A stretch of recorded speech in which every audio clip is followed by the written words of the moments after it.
My name is Renata Holloway. I am 34 years old.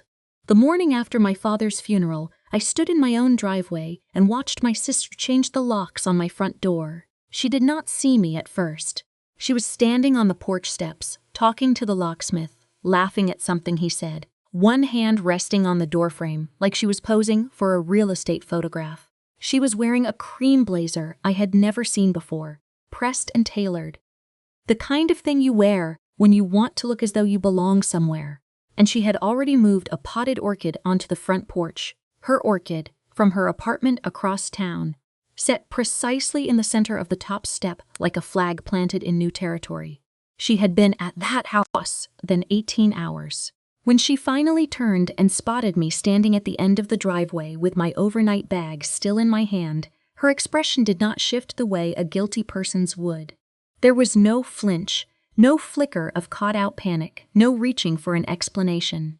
She simply tilted her head and smiled, the particular smile she had been giving me for the better part of 30 years.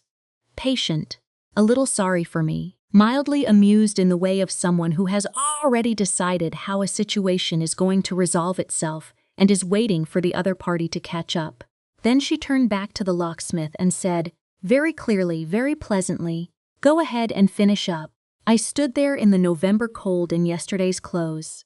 I had just buried my father. My eyes felt thick, and my coat was not warm enough, and the driveway gravel was uneven under my feet the same way it had always been uneven, the same driveway my father had meant to have repaved for the last 7 years and never gotten around to. The locksmith glanced at me once. He was maybe 50 years old, broad through the shoulders, a man who had drilled out many locks, and probably learned long ago not to ask questions about the family standing on the other side of the door. He looked at me, looked away, kept working.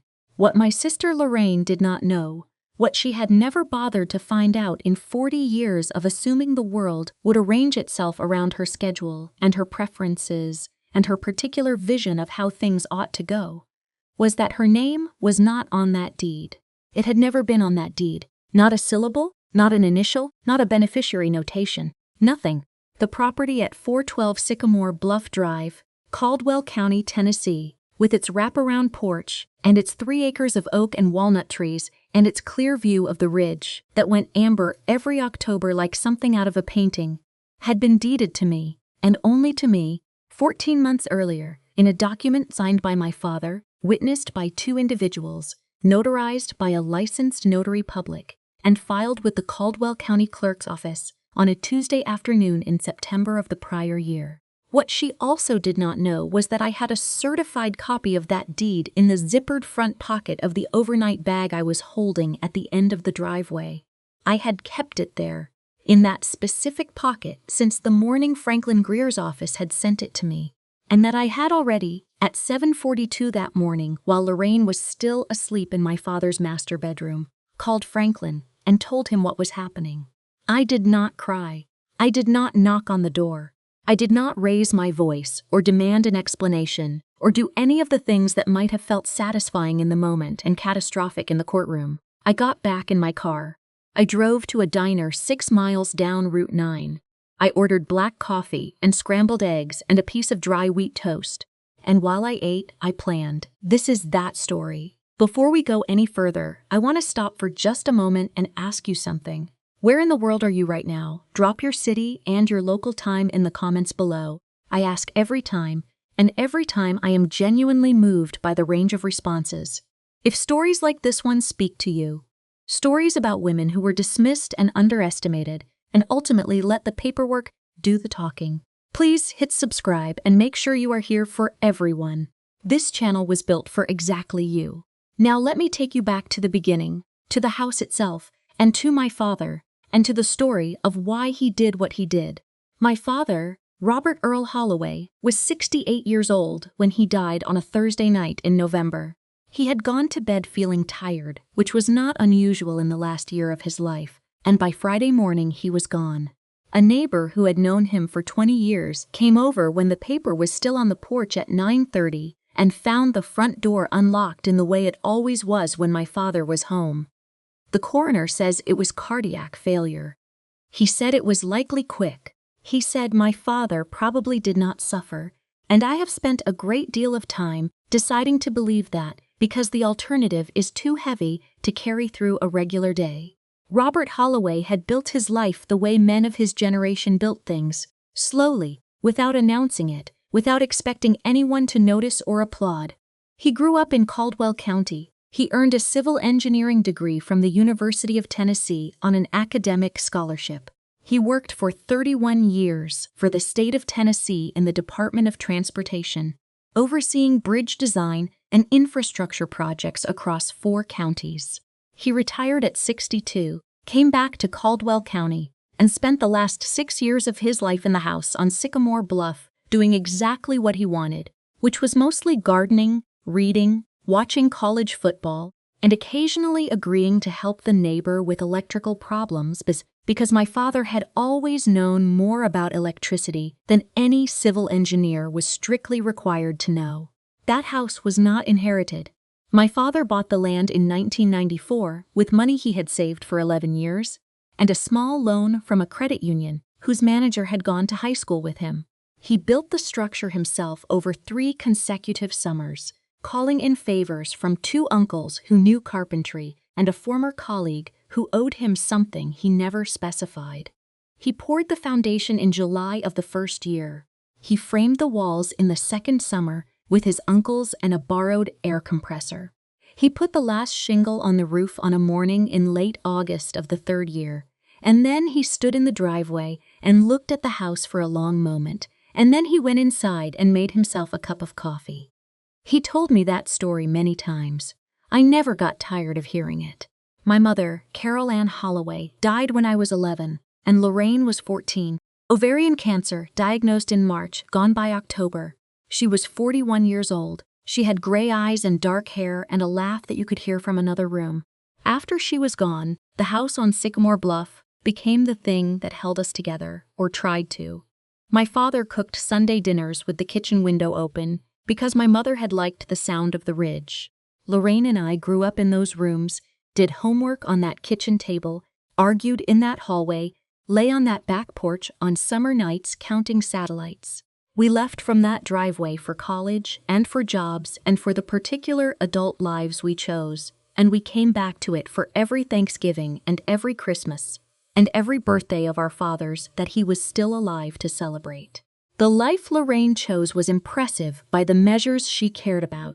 She had a marketing degree from the University of Tennessee and had worked her way into a brand director role at a lifestyle company in Nashville that sold expensive candles and linen sprays and hand-milled soaps in tasteful packaging.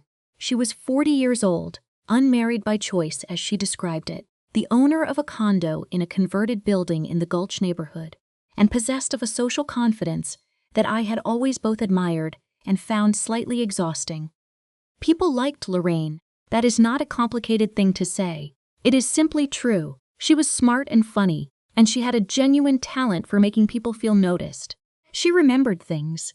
The name of your veterinarian, the surgery you had mentioned in passing, the specific anxiety you had expressed about a work situation 3 months earlier. She deployed this talent naturally and often, and it made people feel that she cared about them deeply. She did care about people. I want to be honest about that, but she also had a habit, running through her warmth like a seam through marble, of confusing being liked with being owed something. The warmth she generated was genuine, but it also functioned as a kind of currency she spent against debts she had not actually incurred. She operated on a private system of social accounting in which her company and her charm and her attention were assets that entitled her to returns she had not explicitly negotiated. The ledger was always in her favor. She calculated it herself, and she never showed it to anyone. When I was 21, Lorraine borrowed $40 from me during a road trip and returned it -15 because, as she explained, she had already covered the gas on 2 of the 3 fill-ups. So really she was doing me a favor by returning anything. That was my first clear memory of the system in operation. It was not my last. 3 years before my father died, she asked him to co-sign a personal loan for $48,000 to cover the down payment on her Nashville condo. He agreed without hesitation, which was his way. He did not mention it to me. And I found the paperwork only when I was helping him reorganize his filing cabinet during a visit the following summer. When I brought it up with Lorraine casually, not accusingly, just testing the temperature of the conversation, she shrugged and said, "Dad has the liquidity and I'm going to pay him back. Why would I pay bank interest when it's family money?" She had repaid $11,000 of it by the time my father died. I know this because the loan documents were in the box that went to Franklin Greer. 2 years before my father died, she missed his 72nd birthday dinner. There was a product launch at work, she said, a major retailer partnership that required her physical presence at an event in Atlanta. She called him the next morning and spoke to him for 9 minutes. I know it was 9 minutes because he mentioned the call afterward with that particular cheerfulness he used when he was choosing not to say what he actually felt, a brightness around the edges that did not quite reach his eyes. He said Lorraine had sounded well, that she was very busy, that things were going well for her at work. He said it the way he said most things about Lorraine, with pride and a small, careful silence around whatever he was not saying. I had driven 4 hours from Knoxville, where I was living then and working as a project coordinator for an architectural firm, to be at that birthday dinner. I had made the pot roast with pearl onions that my mother had always made for significant occasions. I had bought a bottle of bourbon he had mentioned, wanting to try in a card that took me 20 minutes to pick out at the shop. I had set the table with the good dishes, the ones my mother had picked out, the ones that only came out when something mattered. Lorraine sent a gift basket from a curated company. It contained a different bottle of bourbon, nicer than the one I had brought, I noted, and a note-card with printed text and her signature below in blue ink. "Happy birthday, Dad. Next year for sure." He kept the note-card on his dresser. He kept all the note cards she sent, going back years. I noticed that every visit. I did not know what to do with that noticing, so I set the table and made the pot roast and poured the bourbon I had brought, and we had a perfectly good dinner, just the two of us, with the kitchen window open because the October air was still mild enough for it. And then there was the matter of the house itself. This is the piece that matters most to the story, so I want to tell it carefully. Lorraine had always spoken of the Sycamore Bluff property the way people speak of things they assume will naturally come to them when the time is right. Not with greed, not with explicit calculation, more with the breezy assumption of someone who simply cannot picture an outcome in which the expected thing does not occur. "When we have the house," she would say, and not even register the pronoun. "That kitchen could be completely overhauled. It hasn't been touched since Dad built it. The back bedroom would make a perfect studio if someone put in a proper north-facing skylight.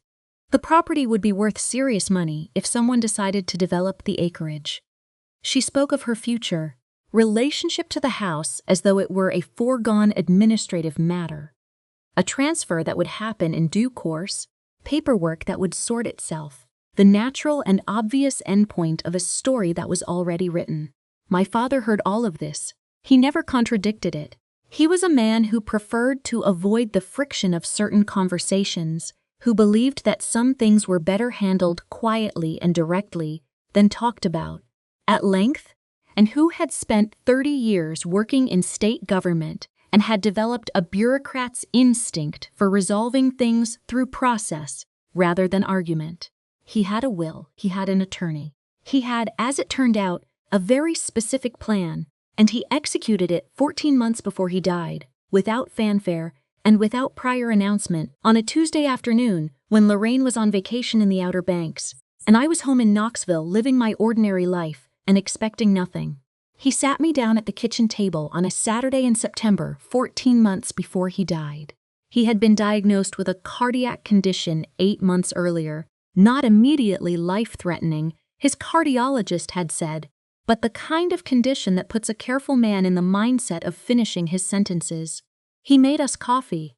He put a plain manila folder on the table between us and kept his hand on it for a moment before he slid it across. Inside was a copy of a quitclaim deed, already signed by him, already witnessed, already notarized by a notary whose stamp I recognized as belonging to the office on Main Street in town, already filed with the Caldwell County Clerk's office 3 weeks prior. The property at 412 Sycamore Bluff Drive, the land he had bought in 1994, the house he had built across 3 summers with his own hands, had been transferred to me outright. Not into a trust, not jointly, not conditionally. Into my name as sole owner, recorded in the public record, effective immediately upon filing. He did not explain himself at length. That was not his way. He looked at the folder, not at me, and said, "I want this house to stay in the family, and I want someone to take care of it who will actually take care of it." He paused, then, "Lorraine doesn't need the house. She needs money, and money moves. You'll keep the house. That's what I want." He looked up then, and his eyes were steady and clear, and there was nothing apologetic in them. "You've always been the one who shows up, Renata."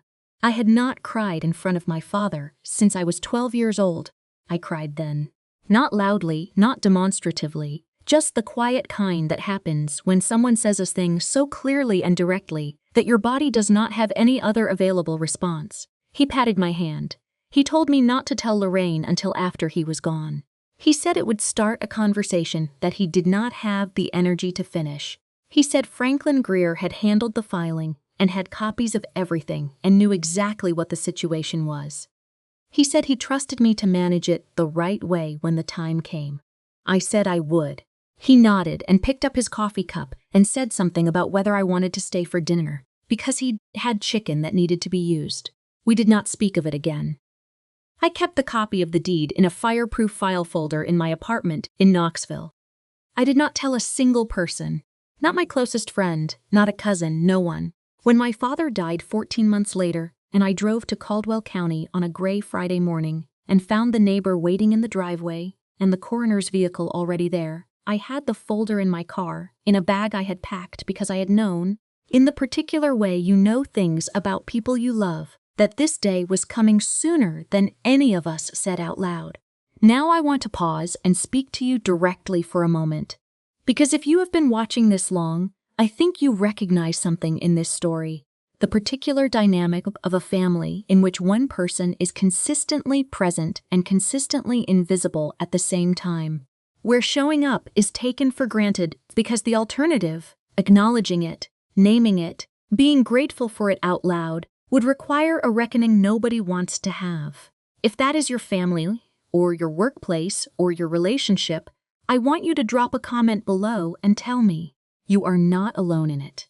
And hit subscribe, because this channel exists specifically for the women who have been carrying more than their share and waiting quietly for the record to catch up. Because it does catch up. This story is proof of that. Here is what happened next. The funeral was on a Saturday.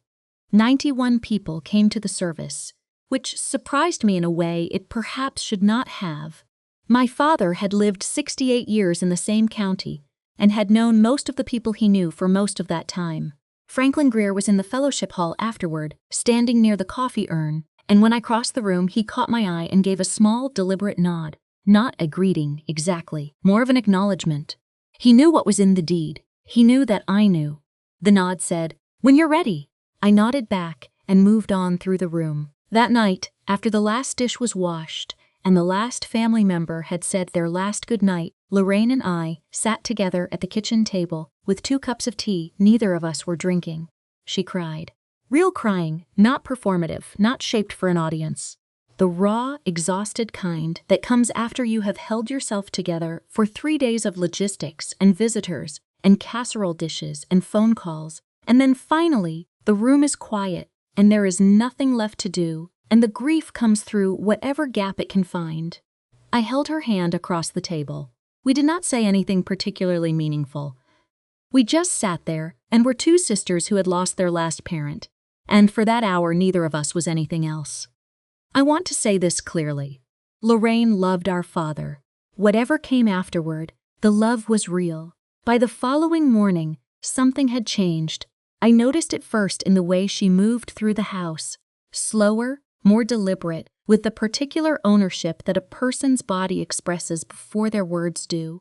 She opened cabinets and left them slightly ajar. She stood in the living room, looking at the furniture with her head tilted slightly, the expression of someone taking stock. She walked through the master bedroom with her fingertips trailing along the top of my father's dresser. When I came downstairs and found her standing at the kitchen window with a mug of coffee looking out at the ridge, she said, without turning around, "I've been thinking I might take a leave of absence from work for a few weeks. Stay here and help sort through everything. It's a lot to manage." "I can take time off too," I said. "We could do it together." She turned then and gave me the patient smile. "You have your life in Knoxville, and your job. I have more flexibility right now." A pause. "It makes more sense for me to be the one who stays." What she did not say, but what was present in every syllable of it, was, "I have already decided. I am telling you this as a courtesy," I said. "That sounds like a plan." I made myself breakfast. I let her talk about logistics, about the paperwork, about which cousins to call, about which pieces of furniture. I participated in the conversation as though it were a normal conversation between two adults, organizing a shared task, rather than what it actually was, which was my sister informing me of plans she had made for a property she believed to be hers. I left that afternoon to go to the funeral home and finalize some details about the death certificates and the estate filing.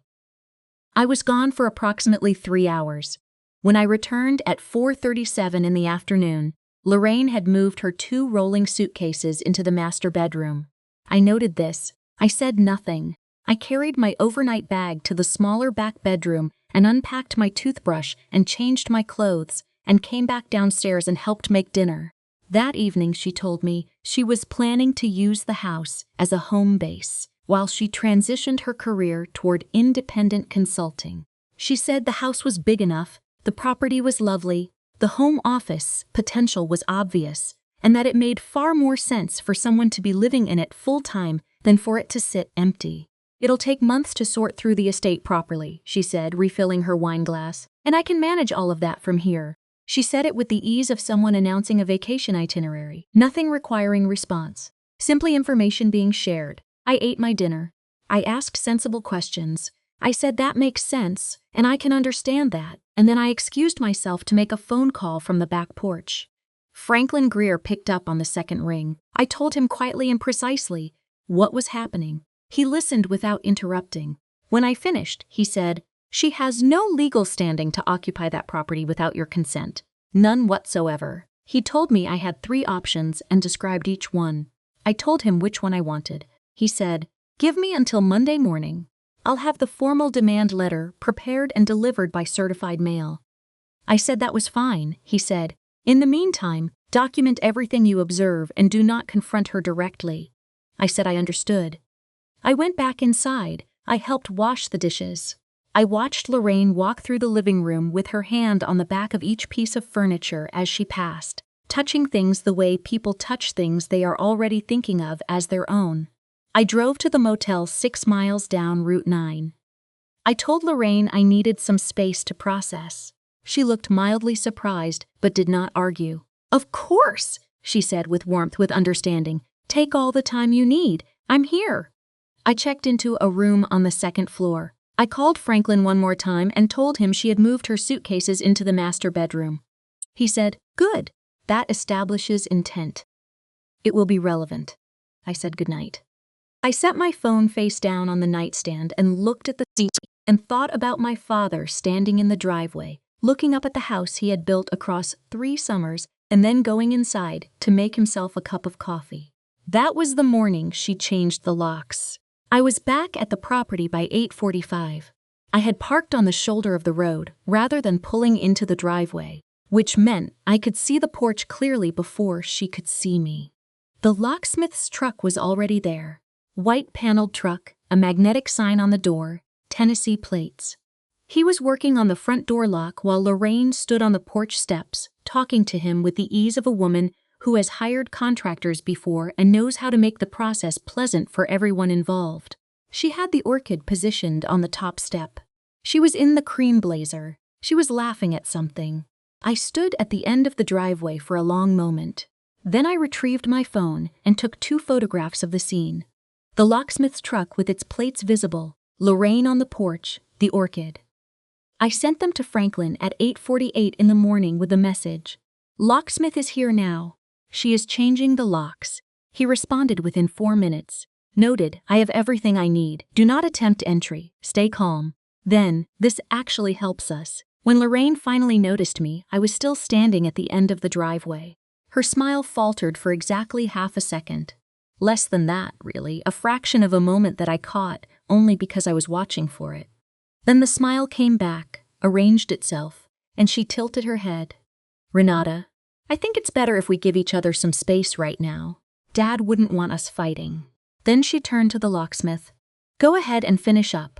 I stood there for another moment. The locksmith kept his eyes on the door. Then I turned, walked back to my car, and drove to the diner.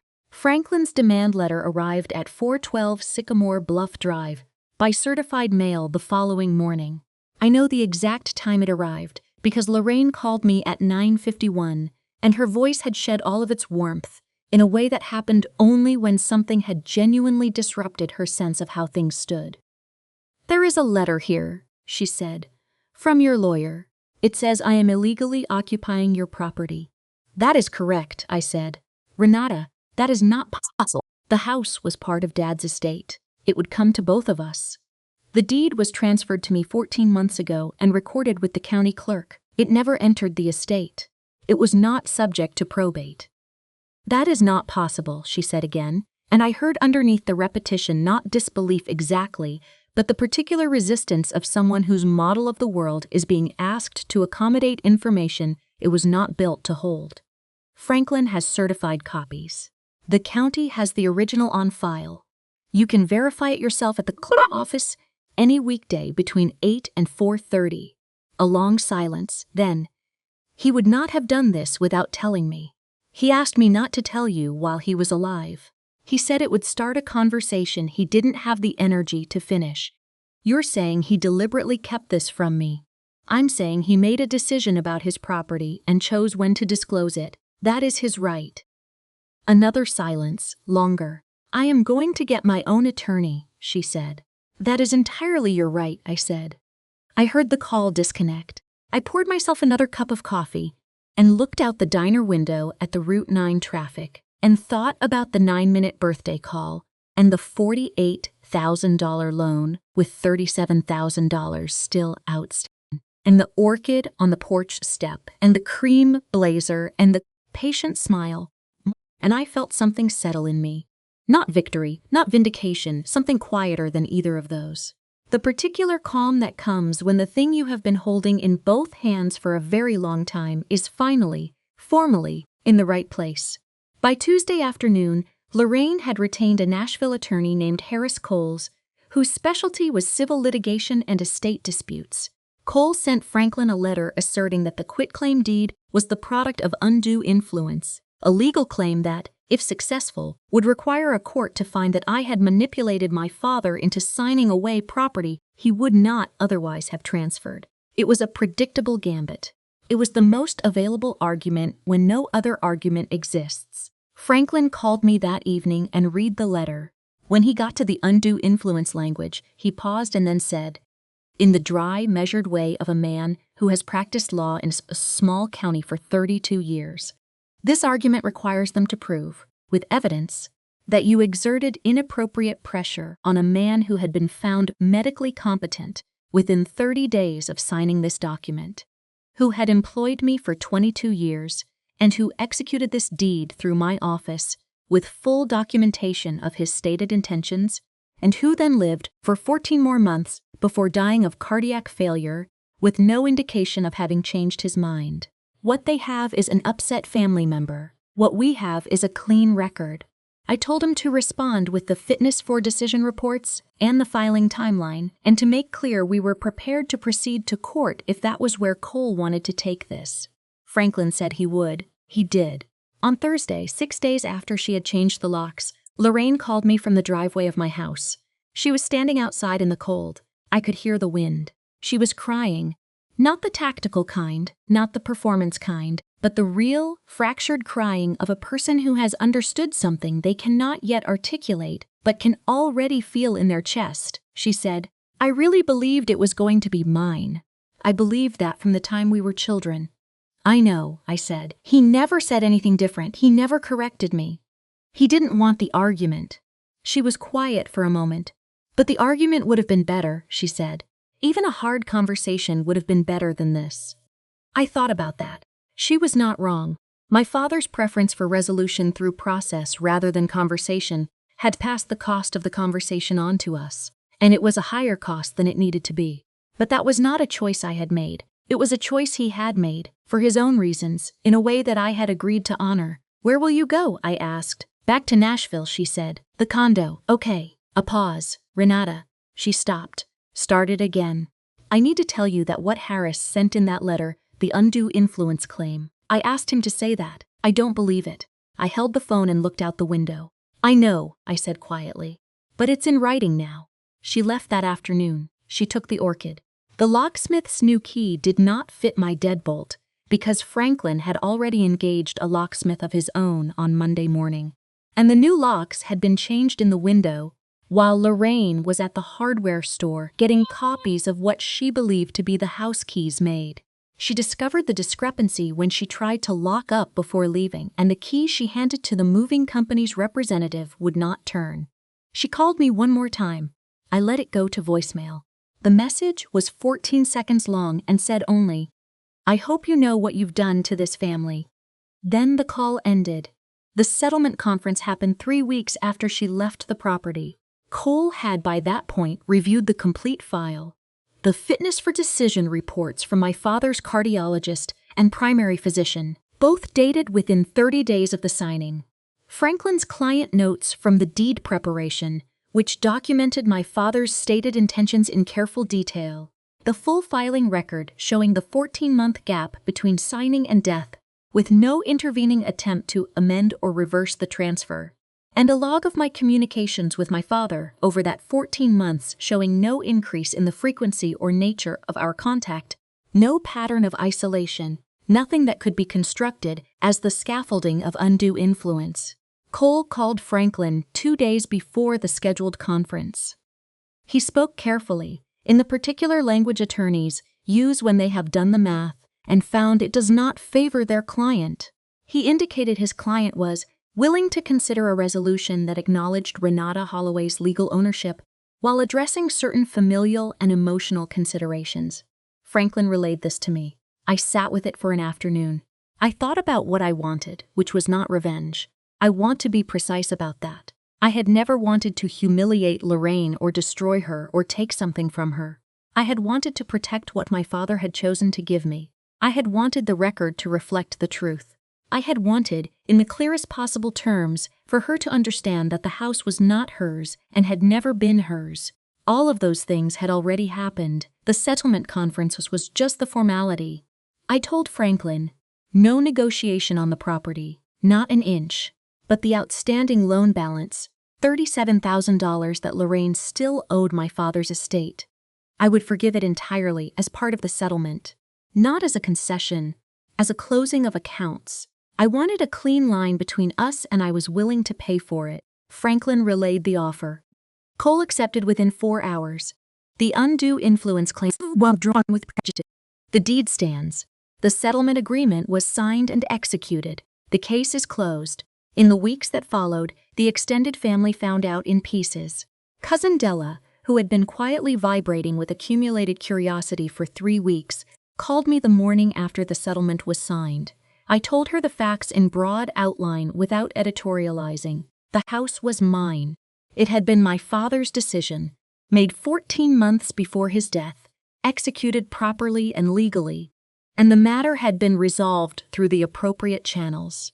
Della listened, asked 2 careful questions, and then said, in the deliberate way of someone who has known our family for a long time and is placing a data point in a pattern she has been building for years. He always did have a plan, your father. He just never advertised it. Aunt Sharon, my father's older sister, called a week later. She had spoken with Lorraine. She was not accusatory. She was just 72 years old and had known all of us her entire life and was trying to understand. She said, "Your father was a careful man. He thought things through." I said, "He did." She said, "I think he thought this one through for a long time." I said, "I think so too." Lorraine and I did not speak for 2 months. The first contact was a text message that arrived on a Sunday evening in January. It said, "I want you to know I'm not angry anymore. I was, for a long time, but I'm not now. I read it 3 times. I wrote and deleted 4 different responses. Eventually I sent, "I appreciate you saying that." 4 words. A door left slightly open. We are not repaired. We may not be fully repaired for a long time, or ever. But we are something. 2 women who share the loss of both parents, the history of a childhood in those rooms, the particular texture of a family that was imperfect and real and sometimes painful, and also genuinely loved. And we have finally, officially, stopped pretending that the house was anything other than what it was. My father's. And then mine. I want to say something now to anyone watching who has been in the position I was in before that Tuesday at the kitchen table. Before my father slid that folder across to me and said what he said. Anyone who has been the reliable one. The present one. The one who drives the 4 hours, who makes the birthday dinner, who handles the logistics, who does not announce her contributions because she is too busy actually making them to stop and take credit for them. You are often invisible to the people who have decided that the loudest presence wins. You are not invisible to everyone. Someone sees you clearly. Someone may have already accounted for you in a document you do not yet know about. Keep showing up. Not because it will always be acknowledged. Not because it will always come back to you. But because the person you are when no one is watching is the person you will need to be when everyone finally is. My father built that house across 3 summers. He did not take out a magazine advertisement. He did not call a press conference. He poured the foundation, he framed the walls, he put the last shingle on the roof, and stood in the driveway and looked up at it for a moment and then went inside. He built the thing and then he used it, and when it was time, he made sure it went to the right person, quietly, legally, without drama, through the county clerk's office on a Tuesday afternoon. I think about that a lot when I drive up Sycamore Bluff. The ridge is gray right now, in the weeks after the last leaves fell, and it will be gray until February or March when something starts to come back. There is still a to-do list on the kitchen counter in my father's handwriting, the faucet in the second bathroom, the gate latch on the garden fence, the gutter on the north side of the porch that I cannot bring myself to throw away. But the house is warm, the porch is mine. The driveway is uneven in the way it has always been uneven, and I am going to have it repaved in the spring, which is something my father meant to do for years and never got to, and I am going to do it simply because it needed doing, with no ceremony and no announcement. There is no orchid on the front steps. So here is what I want to ask you. Has anyone in your life ever claimed something as theirs before they earned it? Assumed an outcome that belonged to someone else? Moved through a space they were not entitled to with the ease of someone who simply never thought to check? And what did you do when you finally stopped allowing it? Tell me in the comments.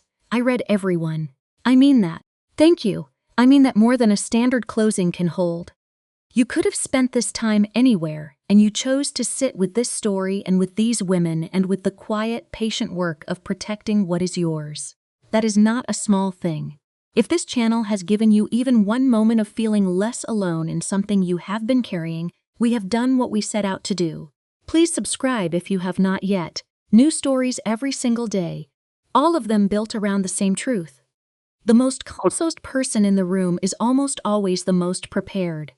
Share this with someone who needs to hear it today, and I will see you in the next one. The days between the demand letter and the settlement conference were quieter than I expected. I had braced for more confrontation, more calls, more letters from Cole, more attempts to reach me through family members. There were some. Cole sent a follow-up letter suggesting mediation. Franklin declined on my behalf. Lorraine texted me once, a Wednesday at 11 in the evening, 7 words. Can we please just talk like sisters? I did not respond.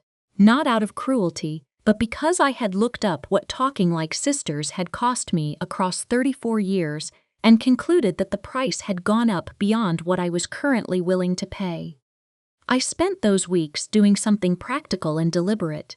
I began learning the house, not relearning it the way you relearn a place you have always known. I knew Sycamore Bluff the way I knew my own handwriting. I mean learning it as an owner. I walked the property line with a surveyor's plat I requested from the county. I had the HVAC system inspected by a company out of Cookville. I called the same electrician my father had used for years, a man named Gerald Tate, who had been doing electrical work in Caldwell County since before I was born, and asked him to do a full assessment of the wiring, which was original to the construction.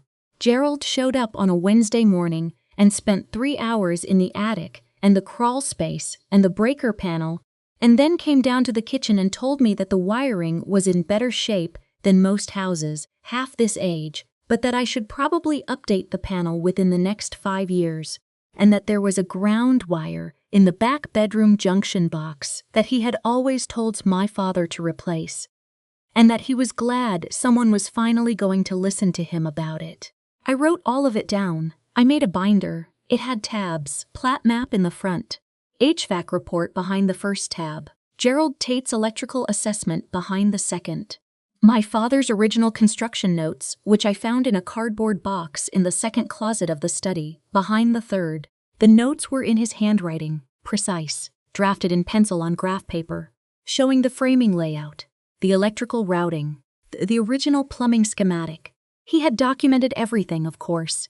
He was a civil engineer. He built things properly, and he recorded what he built. I put the to-do list from the kitchen counter in the back of the binder in a clear sleeve. The faucet, the gate latch, the north gutter. His handwriting in blue pen, the last 3 things on a list that would never be finished by the hand that wrote it. Cousin Della, in the weeks before the settlement, called me twice just to check in. Not about the legal situation. She had enough restraint not to press, but just to hear how I was doing. She was not someone I had been particularly close to growing up. We were different ages, different cities, different rhythms. But she had always been steady, and in the week after the funeral she had been present in the particular way that counts. She showed up to the reception, she stayed late, she helped carry dishes to the car without being asked. On the second call, she said, "I just want you to know that however this goes, you're not alone in it." I thanked her. It was a small thing and a necessary one. Franklin kept me updated with appropriate frequency, enough to know where the case stood, not so often that I felt managed. He had been practicing law in Caldwell County for 32 years, and had the steady temperament of someone who has seen many families come apart over property and money, and the complicated mathematics of who was loved more, and had long since stopped being surprised by any of it. On the Tuesday before the settlement conference, he called me at 5:30 to tell me Cole had made contact. "He's looking for an exit," Franklin said. "He knows they have no case. The question is whether his client is ready to hear that."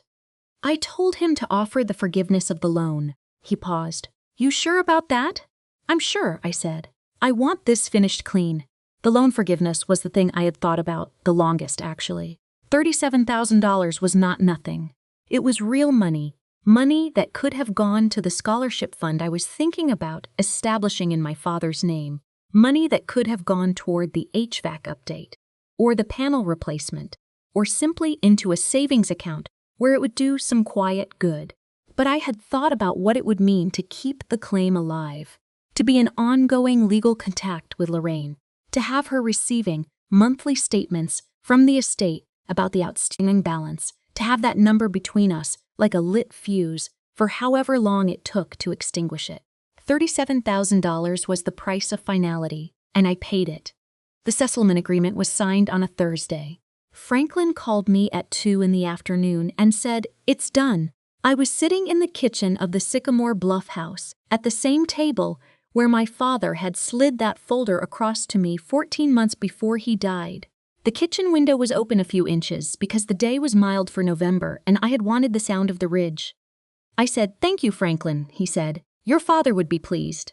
I said, "I think he would." We said goodbye. I sat at the table for a while after that. The light through the window was the particular winter light of late afternoon, low and warm and slanted across the floor in a long stripe. My father's coffee mug was still in the dish drainer. I had not moved it. I did not know quite when I would.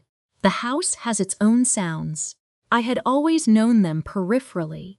The particular creak of the third step from the top of the stairs, the way the back door settles in the frame when the temperature drops, the sound the kitchen radiator makes in the first minutes after the heat comes on, a low rhythmic ticking that I used to hear from my bedroom as a child and that always meant the house was warming up around me.